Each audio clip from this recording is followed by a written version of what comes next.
É, Gracinha? Graças a Deus. Meus queridos irmãos, muito bom, muito bom. Eu amo a Assembleia de Deus, porque a Assembleia de Deus tem uma característica que é peculiar a ela, que é essa multigeracionalidade, a capacidade de interagir jovens, crianças. Tivemos aqui as crianças cantando, os jovens, as senhoras, e uma parte da história da Assembleia de Deus também. Eu sou apaixonado pela Assembleia de Deus, sou apaixonado. Os irmãos das outras igrejas que me perdoem, mas eu amo a Assembleia de Deus, né? Mesmo com todas as suas falhas, nós somos falhos, somos pecadores num processo de transformação, mas eu amo a Assembleia de Deus por conta dessas belezas que só nós encontramos só nela, amém? Meus queridos irmãos, abramos as nossas Bíblias, por gentileza, no livro do profeta Isaías, Isaías capítulo 49, louvado seja o nome do Senhor. Fazemos menção apenas de 3 versículos, os quais nós lemos no início do culto, aqueles que ainda não haviam chegado. Isaías capítulo 49, verso 14, 15 e 16, somente 3 versos, para nossa meditação nessa noite. Mas, como de costume, os irmãos mantenham as suas Bíblias abertas, nós vamos caminhar um pouco por esse capítulo, entendendo o contexto do texto acima proferido. Isaías 49, 14 ao 16 diz o seguinte: mas Sião diz assim: já me desamparou o Senhor se esqueceu de mim. Então Deus responde a Sião, propondo-lhe um desafio. Ele diz: pode porventura uma mulher esquecer-se tanto do filho que cria? Numa outra versão, pode uma mulher se esquecer do filho que ainda amamenta? Que não se compadeça dele, do filho do seu ventre. Mas se porventura isso acontecer, se porventura essa mulher esquecer do filho que amamenta, todavia eu não me esquecerei de ti. Eis que na palma das minhas mãos te tenho gravado, e os teus muros estão continuamente perante mim. Amém? Meus irmãos, o profeta Isaías é, sem sombra de dúvida, um dos profetas mais importantes da Bíblia. Alguém já classificou o livro do profeta Isaías como uma Bíblia em miniatura. São 66 capítulos, semelhança dos 66 livros da Bíblia Sagrada. E Isaías é um profeta que me chama bastante a atenção, porque nós poderíamos considerar ou chamar Isaías como o profeta dos ais. Isaías, ele começa o seu livro trazendo juízos divinos, ou juízo divino para determinadas pessoas, determinadas classes, determinados pecadores, e ele começa o seu livro já batendo forte com aquilo que Deus havia entregado para ele, e a mensagem de Isaías no início do livro é: ai de vós, e ele começa a apontar: ai de vós os beberrões, ai de vós pecadores, e ele inicia tudo isso até o capítulo 5. Mas lá no capítulo 6 ele tem um encontro com Deus.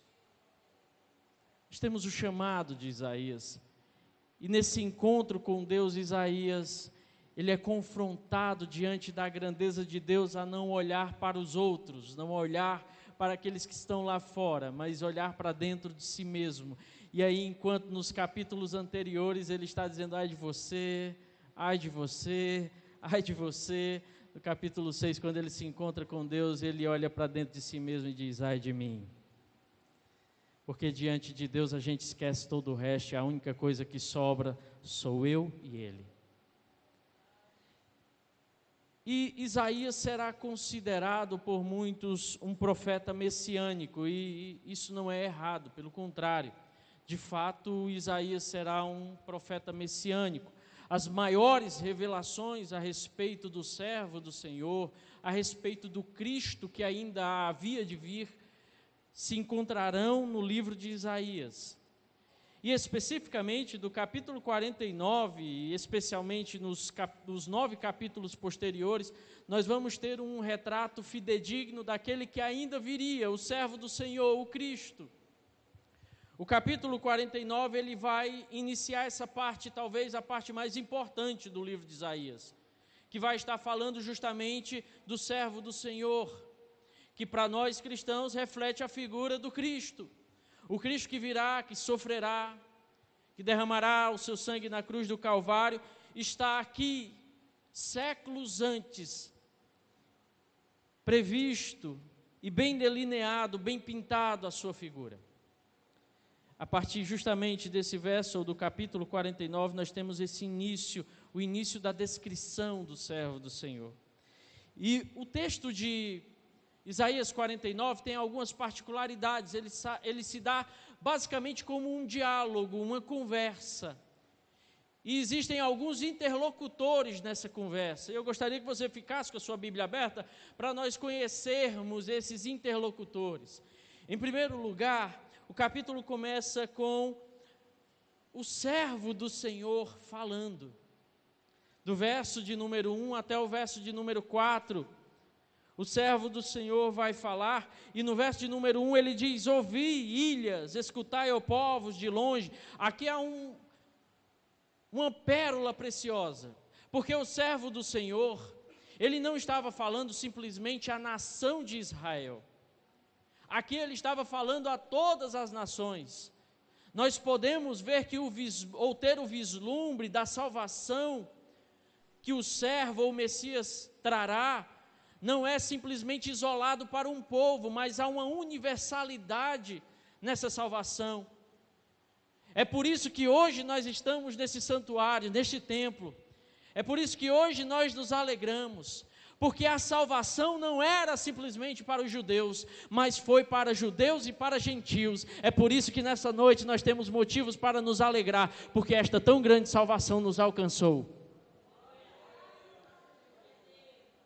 E o servo do Senhor, ele vai falar algumas coisas ao seu respeito. Em primeiro lugar, ele vai falar a respeito do chamado dele, que é desde o ventre. No verso de número 1 ele diz: o Senhor me chamou desde o ventre, desde as entranhas da minha mãe, fez menção do meu nome. E aqui nós podemos fazer um paralelo com Mateus capítulo 1, do verso 18 até o 25, quando o anjo chega a Maria e diz: ei, você ficará ou receberá virtude do alto, e dentro de ti será produzido aquele que virá salvar o seu povo dos seus pecados. Mas ele fala ainda que da sua boca, ou a sua boca será uma espada aguda, verso de número 2, e aí a gente remonta a carta, ou a carta que o próprio Jesus endereçará à igreja de Pérgamo, lá em Apocalipse capítulo 2, quando na utilidade que João vai ter de ser ali o encaminhador, aquele que vai proferir as palavras, ao falar à igreja de Pérgamo, Jesus, através da instrumentalidade de João, vai dizer: olha, avisa, diz à igreja que quem está falando é aquele que tem uma espada aguda de 2 gumes. Nós vemos justamente no verso de número 2 do capítulo 49 de Isaías. Ele fala ainda da sua filiação com o Pai, ainda no verso de número 2, quando ele diz: e me pôs como uma flecha limpa, e me escondeu na sua aljava. Aljava e flecha, se nós voltarmos até o Salmo 127, especificamente no verso 4 e verso 5, nós vamos ver que as flechas e a aljava falavam a respeito de filiação. Lá no Salmo 127, o verso 4, o salmista vai dizer que os filhos são como flechas nas mãos do guerreiro. E ele ainda diz mais, no verso de número 5 ele diz: bem-aventurado é aquele que enche a sua aljava com essas flechas. Ou seja, feliz é aquele que tem a casa cheia de menino. Dou graças a Deus, porque lá em casa eu tenho pelo menos 3 flechas. A minha aljava está bem cheinha. Glória a Deus por isso. Mas fala de filiação, e o verso vai falar a respeito disso. O servo, ainda no verso de número 3, vai falar a respeito da sua servidão. Verso de número 3, ele diz: Tu és o meu servo, Israel. E me disse, Deus disse a ele: Tu és o meu servo, e Israel, aquele que hei de ser glorificado. Em que hei de ser glorificado? Está falando da sua servidão. Jesus, no capítulo 4 de João, no verso 34, ele vai falar justamente que ele não veio fazer a sua vontade, mas ele veio fazer a vontade do Pai. Quinta-feira aqui nós falamos a respeito de servos, e nós vimos que o servo é aquele que não está para fazer a sua vontade, mas para fazer a vontade do seu Senhor. Ele está falando isso.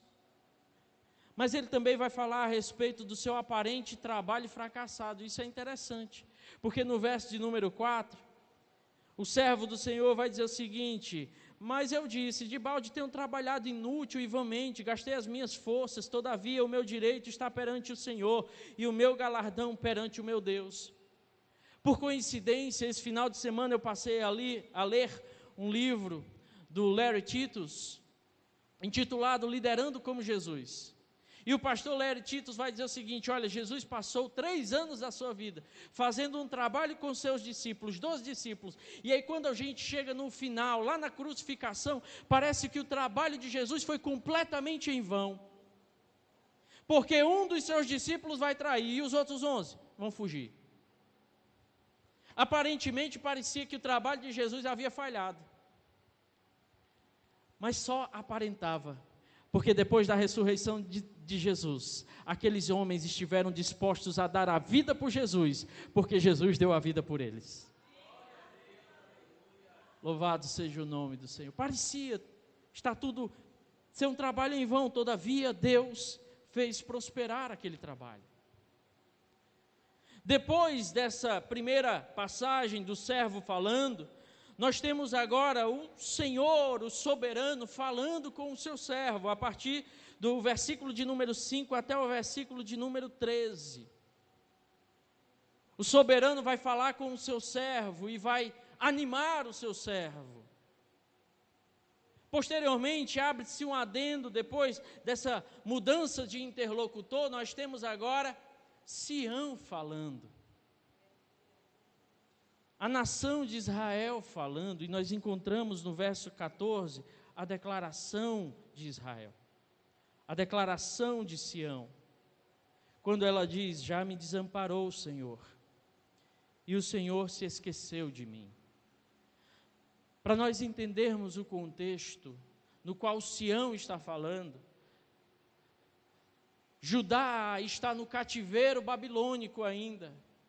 Os anos se passaram, ouviram-se muitas promessas de diversos profetas da restauração de Israel, da restauração do povo, do retorno do povo, mas o tempo está passando. O tempo vai passando e as coisas parecem que não vão acontecendo, e aí de repente Sião olha e diz: Não, o Senhor se esqueceu de mim. Há quanto tempo nós estamos no cativeiro? Há quanto tempo nós estamos cativos? Há quanto tempo nós estamos debaixo do jugo da servidão? Deus nos desamparou, Deus nos abandonou, Ele esqueceu de nós, Ele esqueceu de mim. Então, quando há uma resposta surpreendente, muda-se novamente o interlocutor, e agora, depois que Sião fala, o Senhor vai falar mais uma vez, e o Senhor vai falar do versículo 15 até o versículo de número 26. E Ele vai fazer um desafio a Sião. A sua resposta é um desafio de imagem. Ele chega para Sião e diz: Olha, vocês estão declarando que eu esqueci de vocês. Vocês estão dizendo que eu desamparei vocês. Mas eu proponho um desafio para vocês. Imagine uma mãe amamentando seu filho. Vocês imaginaram a mãe amamentando seu filho? Pois deixa eu dizer uma coisa. Porventura, essa mãe que ama o seu filho, pode esquecer desse filho que está amamentando? É provável que a gente diga, não, que é isso, está amamentando o bebê. Algumas versões vai falar somente do filho que cria, isso perde um pouco da profundidade que o texto traz. O texto está falando não do simplesmente criar, mas do amamentar, de estar no colo, de estar abraçado. E aí Deus diz, pode uma mãe desse tipo esquecer do filho que ela está amamentando? Pode uma mãe colocar o filho no seu peito e de repente perder a noção e olhar e dizer, olha que menino é esse, de onde é que veio? Como é o nome dele? De onde surgiu? Mas deixa eu dizer uma coisa para vocês. Se porventura isso aconteça, que é muito improvável, eu todavia não esquecerei de ti. Eu não esqueci de vocês. Não esqueci das suas orações, eu não esqueci do seu clamor, eu não esqueci.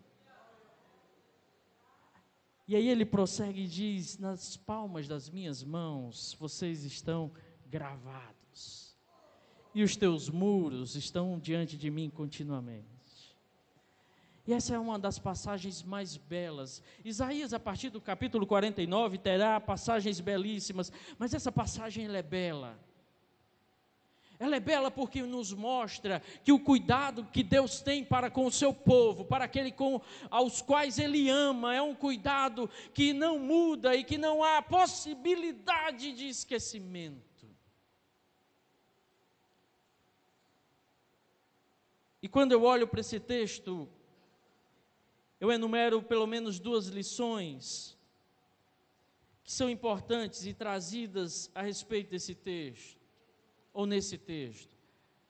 A primeira lição é que tribulações, lutas e adversidades, muitas vezes, mudam o foco ou o olhar, ou podem turvar a nossa perspectiva, a nossa visão. Eu já falei disso em outras oportunidades. Tribulações podem fazer-nos mudar o nosso foco e perder de vista aquele a quem nós estávamos olhando ou esperando. Nós já citamos o exemplo de Pedro, que ao sair do barco para caminhar com Jesus, enquanto ele está com sua perspectiva e seus olhos em Jesus, ele consegue caminhar sobre as águas. Quando a perspectiva de Pedro muda para as ondas e para o vento, ele começa a afundar. A mesma coisa é com a gente. Quando a perspectiva da minha vida passa a ser olhar para os problemas, olhar para as dificuldades, olhar para tudo aquilo que se interpõe entre Deus e o meu próprio caminho e a minha vivência cotidiana, eu muitas vezes perco o foco daquele a quem eu sigo. E quando eu perco o foco, pelo menos 3 coisas acontecem quando eu perco esse foco, que pode ser muitas das vezes degraus para uma iminente queda. A primeira coisa que acontece quando as tribulações advêm sobre a nossa vida e nós passamos a perceber mais a dificuldade do que ao Deus que pode suprir as nossas necessidades e superar essa dificuldade, é a dificuldade de ver Jesus perto de nós. Jesus havia morrido, já era praticamente o 3º dia, e os seus discípulos estavam completamente perdidos. Eles estavam completamente perdidos e sem saber o que fazer. A pessoa que eles tinham dedicado a vida inteira, que eles tinham acreditado, deixado seus trabalhos, suas famílias para seguir aquele homem, agora estão mortos, ou está morto, perdão. E agora eles ficam, o que a gente vai fazer da nossa vida? Vamos voltar a pescar, vamos voltar para o barco, o que a gente vai fazer? E alguns deles começam a fazer isso. Lucas, no capítulo de número 16, do verso 13 em diante, nós vamos ter 2 discípulos que, tristonhos, abatidos e amargurados, agora voltam para a sua vida cotidiana, por achar que aquele a quem eles tinham crido, ou em quem eles tinham crido, havia morrido e não havia mais perspectiva de seguir ou de prosseguir com aquela missão. Aqueles 2 discípulos caminham tristonhos, abatidos, desencorajados até Emaús, e de repente chega do lado deles o Cristo ressurreto. Jesus chega do lado deles e começa a prosear, como a gente diz no nosso cearenseis, a bater um papo com aqueles homens. Por que vocês estão tristes? Por que vocês estão tão acabrunhados? Por que vocês estão chorosos? E eles começam, você é um visitante, você está por aqui, não sabe o que aconteceu nos últimos dias, e eles começam a falar a respeito do que tinha acontecido de Jesus, ou com Jesus, falando com Jesus. Você não sabe o que aconteceu com Jesus? Aí você imagina Jesus ouvindo aquela história? Um homem bom, rapaz, o profeta de Deus, perseguiram ele, crucificaram na cruz, Jesus ouvindo falar dele mesmo. A tristeza daqueles homens, e o texto vai dizer que os olhos deles estavam como que fechados, impedidos, em algumas versões como que com escamas. A tristeza e o abatimento daquelas pessoas, diante da perca que eles tinham tido, fizeram com que eles não pudessem contemplar ou reconhecer o Jesus que caminhava com ele lado a lado. E é exatamente o que acontece conosco. Quantas vezes, diante das dificuldades, das tribulações, das lutas, das doenças, Jesus está caminhando do nosso lado e nós estamos desapercebidos, porque nós não estamos percebendo Ele do nosso lado. Nós estamos mais olhando para a dificuldade, para a doença, para a luta, do que para Jesus. O segundo passo, talvez para uma morte espiritual, é a dúvida. A dúvida. Já falei também de João Batista. João Batista, no início do seu ministério, quando Jesus está próximo de ser batizado, ele prega e diz: eis o Cordeiro de Deus que tira o pecado do mundo, e aponta para Jesus. Mas lá no capítulo 11 de São Mateus, João Batista vai ser preso, vai ser condenado à morte, e diante daquela luta, daquela adversidade, ele vai chamar 2 de seus discípulos e vai dizer: ei, manda perguntar se ele é realmente aquele que nós estávamos esperando, ou se há outro para vir depois dele. Jesus vai responder a João Batista: olha, manda dizer para João Batista que os cegos veem, os surdos ouvem, os mudos falam, a libertação, e pergunta, faz uma experiência com ele, para ver se há uma outra pessoa que consiga fazer isso, a não ser aquele que havia de vir. Mas no momento de crise, João Batista, um homem de Deus, um homem que desafiava os reis, ele duvida. É o segundo passo. Primeiro, não ver Jesus, depois duvidar. E o terceiro passo é desejar a morte diante das adversidades. Elias, o que botou o dedo na cara do rei e disse: és tu o perturbador de Israel. Quando o rei perguntou para ele: olha, és tu o perturbador de Israel? Ele disse: é você o perturbador de Israel. Aí a gente diz assim, pensa no cabra macho. Esse é cearense, cabra macho. Só que aí de repente se levanta uma mulher e diz assim: eu vou fazer com você o que ninguém conseguiu fazer, ó, para você. Sabe o que acontece com o cabra macho? Temendo, ele foge. E quando ele vai fugindo, lá em 1 Reis, capítulo 19, nós vamos ter esse relato. No verso de número 4, fugindo da mulher, ele para cansado e ele diz: Senhor, eu não aguento mais. Senhor, não dá mais. Eu não consigo mais suportar. Me leva agora. Tira a minha vida. Eu não sou melhor do que os meus pais. Eu não sou melhor do que aqueles que vieram antes de mim. Somente me leva, eu não aguento mais. Quantas pessoas, pastor Eliezer, durante essa pandemia não disseram isso para Jesus? Senhor, eu não aguento mais, pode me levar. me leva, eu não aguento mais sofrer, eu não aguento, não tem mais perspectiva, o desejo de morte. E a adversidade faz isso com a gente, a luta faz isso com a gente.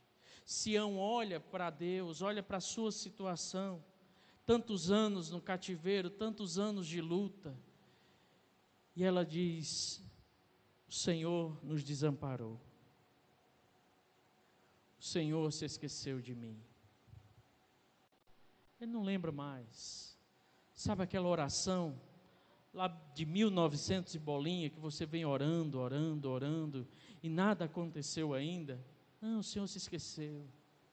Sabe aquela luta e aquela adversidade que você passa? O Senhor se esqueceu.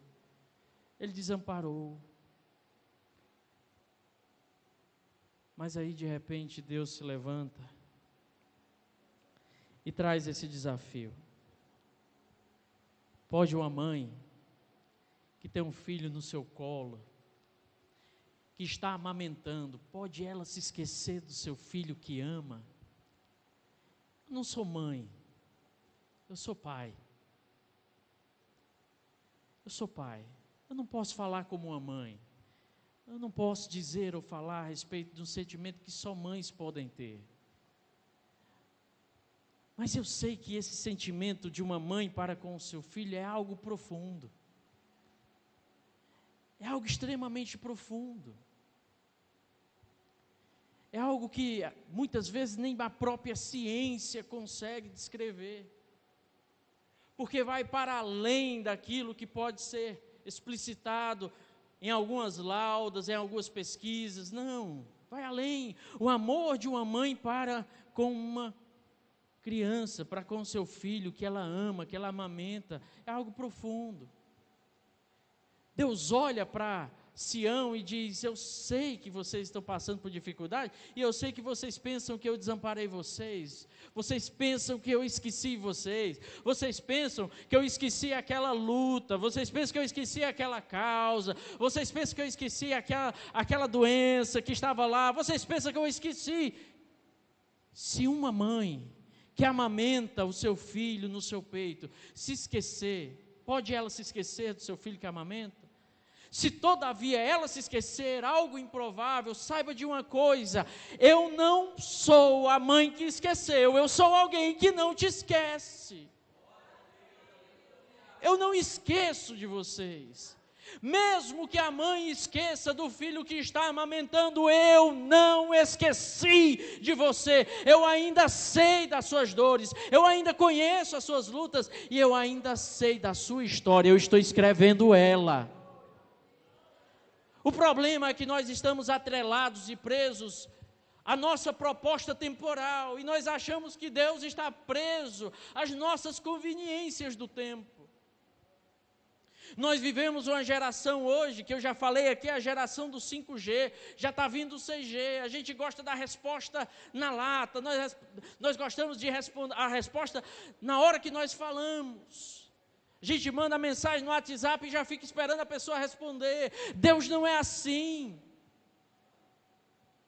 Deus não é assim. Deus não trabalha na nossa ordem cronológica. Ele não trabalha a partir desse relógio aqui. Ele também não está preso às nossas conveniências. Às vezes a gente quer uma resposta para ontem, mas a resposta de Deus não é para ontem, é para o momento que Ele der a resposta, e esse momento será o momento certo. A gente fica tentando a Deus. Deus responde, Deus vai responder, mas não é no nosso tempo. Há tempo para tudo debaixo do sol, inclusive tempo para Deus responder a sua oração. Não sei quanto tempo você está orando, não sei há quanto tempo você está pedindo, não sei, mas não é no seu tempo. A palavra do Antigo Testamento que falava a respeito do amor de Deus é a palavra hesed, que significa misericórdia. No Antigo Testamento vai se falar do amor de Deus, mas sempre que vai falar do amor de Deus, fala em Hesed, tem a ver com misericórdia. E o interessante é que essa palavra vai dar ou ter uma ideia, eu acho isso lindo, de calor de colo. Eu acho lindo isso. Alguns estudiosos vão dizer que Hesed tem a ideia de dar, ou do calor do colo. Calor do colo, e aí você já começa a ligar as coisas. Imagine que aqui Deus está falando de uma mãe que está com o seu filho no calor do seu colo, amamentando. Ele está dizendo, pode uma mãe dessa esquecer desse filho? Esquecer quem ele é, esquecer das suas necessidades, esquecer daquilo que ele precisa? Todavia, mesmo que ela se esqueça, o meu amor é muito maior do que o dela, por isso que eu não esqueço vocês. Por isso que eu não esqueço nenhum de vocês. E quando eu olho para o amor de Deus nesse caso, nós vemos a segunda lição, que é o fato de que o amor de Deus excede o amor de uma mãe. Você pode achar que você ama os seus filhos, mãe. Você pode achar que você ama os seus filhos, pai. Mas o amor que Deus tem por você e pelos seus filhos é muito maior do que o seu amor.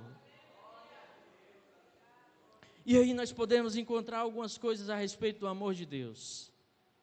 Esse Deus que nos ama é o Deus que nos vê quando ninguém mais nos vê.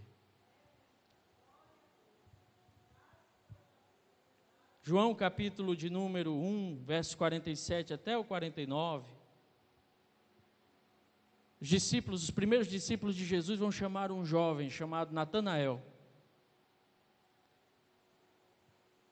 E quando Natanael é chamado por aqueles discípulos, ele dá uma piada.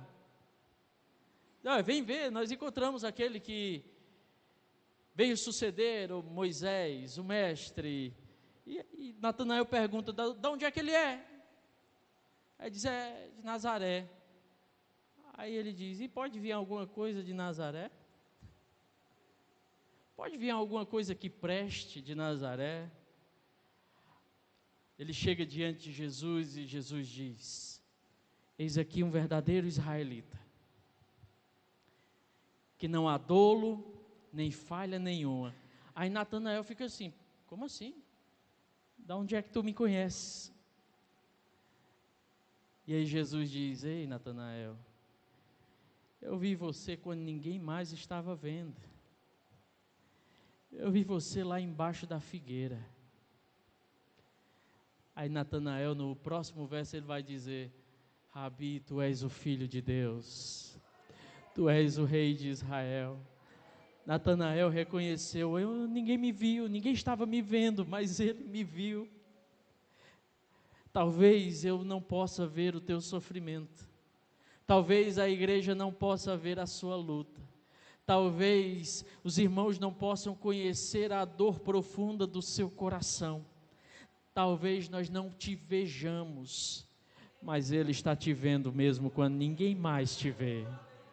Ele está vendo a sua lágrima quando ninguém mais está vendo. Ele está vendo o seu clamor quando ninguém mais está vendo. Deus te vê, mesmo que ninguém te veja, Ele continua te vendo. Em segundo lugar, Ele te ouve quando ninguém mais te ouve. Gênesis capítulo 21, nós vamos ver Agar sendo mandada embora com o seu filho Ismael, e ela sai com seu filho, e ela começa a caminhada, e de repente acaba todos os provimentos, acaba a comida, acaba a água, e aquela mãe, no momento de desespero, ela pega o seu filho, e coloca debaixo de uma árvore, e ela se afasta, porque ela não pode suportar a ideia de ver o seu filho morrer. Ela deixa o filho debaixo daquela árvore para que ele morra, mas ela não quer ver, então ela vai distante, para distante. Ela está no deserto, ninguém mais está ouvindo eles, ninguém mais está vendo eles, mas de repente, uma voz brada do céu e diz assim: Agar, não desista, não pare. Eu ouvi a voz do menino. O meu e o seu Deus é o Deus que ouve as nossas preces, mesmo que ninguém ouça. Que ouve o nosso clamor, mesmo quando ninguém está ouvindo. Ele está ouvindo as nossas preces, o nosso clamor, o nosso choro. Pelas madrugadas, acordado, irmã Jessé, Jesus toma conta do médico, aí não tem ninguém ouvindo, mas Ele está ouvindo, aí Ele vai lá e usa os médicos para salvar a vida. Nós servimos a um Deus que nos ouve quando ninguém mais nos ouve. E Ele no verso de número 16, Ele vai dizer: eis que eu tenho vocês gravados na palma da minha mão. Eu acho isso lindo, irmã Cleide. Sabe por quê? Porque Deus, Ele poderia ser um Deus completamente transcendente, para fora da existência, para fora do mundo. E Ele é. Ele é o totalmente outro do Calbart. Ele é o Deus transcendente, Ele está para além dessa criação. Ele poderia não se preocupar com nenhum de nós. Ele poderia simplesmente fazer o mundo e dizer assim: agora vocês, fiz vocês, agora se virem. Se virem, vivam suas vidas. Vocês estão livres para fazer o que bem entender e eu também estou livre para viver a minha vida. Mas o texto sagrado diz que a mão que sustenta todo o universo,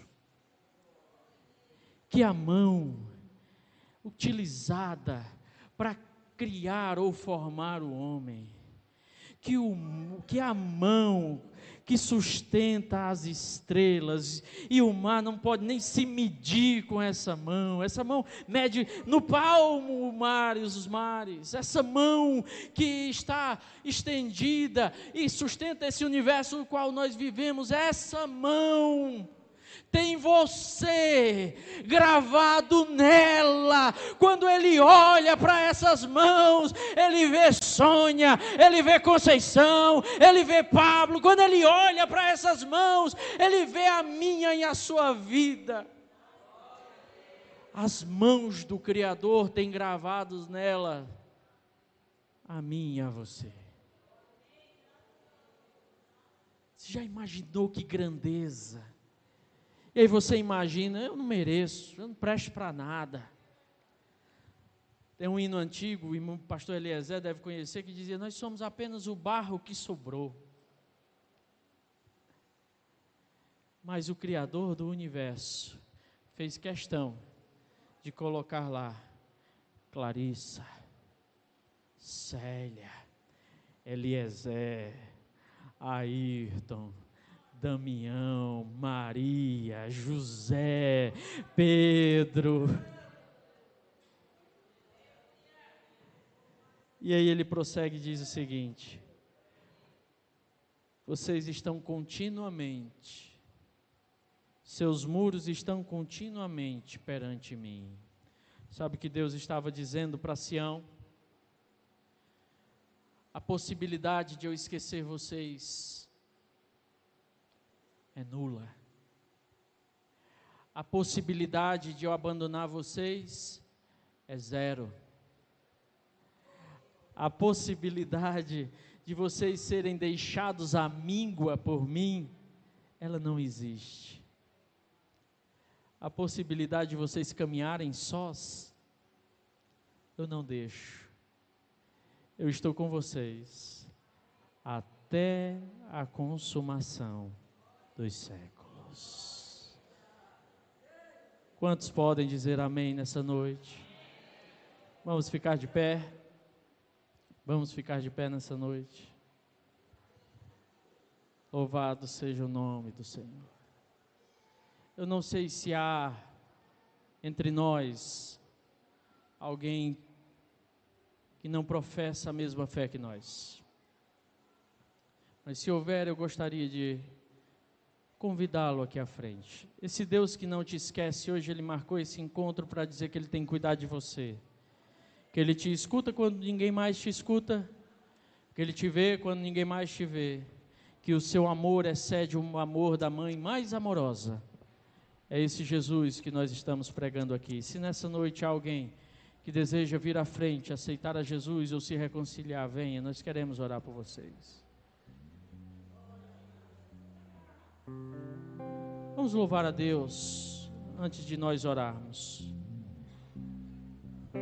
Eis aqui alguém para se reconciliar.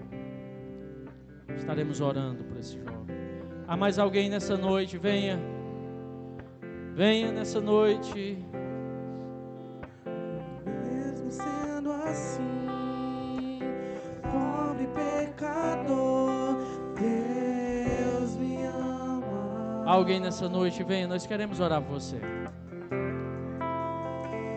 Mesmo sendo falho, mesmo sem merecer, Deus me ama. Tem um hino da harpa que diz assim: porque Deus me ama, ou Jesus me ama, eu não consigo explicar. Não há explicação. Mais uma vida que se reconcilia. Há mais alguém nessa noite? Venha, eu quero orar por você. Há mais alguém? Venha. É noite de reconciliação, é noite de salvação. O Deus que não te esquece, Ele está te chamando. Venha, venha. Sem o seu amor, sem o seu perdão, que seria de mim? Deus me amou tanto. Deus me amou Aleluia. tanto que entregou seu filho. Vamos orar. Morrer em meu lugar. Deus me ama. Deus me ama. Ele te ama. Ele cuida de você. Seu amor E Ele jamais esquecerá de ti. Aleluia. Deus me ama. Louvado seja o nome do Senhor. Está sempre de braços abertos pra mim. Eterno e soberano Deus, Pai amado, santo e justo. Deus, as lutas são grandes. A adversidade vem, a batalha vem. E quantas vezes nós achamos que o Senhor tem esquecido de nós, que o Senhor tem se esquecido das nossas lutas, das nossas dores, das nossas agruras. Deus Santo, essa palavra vem nos dizer que nós estamos gravados na palma das Tuas mãos e que o Senhor jamais se esquece de nós. E é isso que nos faz prosseguir. É isso que nos faz caminhar em frente, porque nós sabemos que mesmo que o caminho seja difícil, mesmo que o caminho seja doloroso, o Senhor estará conosco, nos ajudando, nos guardando, nos fortalecendo. Muito obrigado, Senhor, por esse amor incondicional. Nós não merecemos, mas o Senhor nos ama. Nós não temos nada a lhe oferecer que o Senhor não tenha, mas o Senhor mesmo assim nos ama. Deus, eu apresento a vida desses jovens que estão aqui na frente. Pai, toma de conta do coração deles. Que nenhuma dúvida, que nenhum questionamento sobre o seu amor venha sobre esses corações e sobre os nossos corações. Deus Santo, nos dá uma semana abençoada, cheio da sua graça. Que possamos, ó Pai, durante essa semana, testemunhar o seu amor, testemunhar, Senhor, a sua misericórdia, testemunhar, Senhor, o seu trabalhar para com cada um de nós. Fica conosco, Pai, nos dando graça e nos fortalecendo.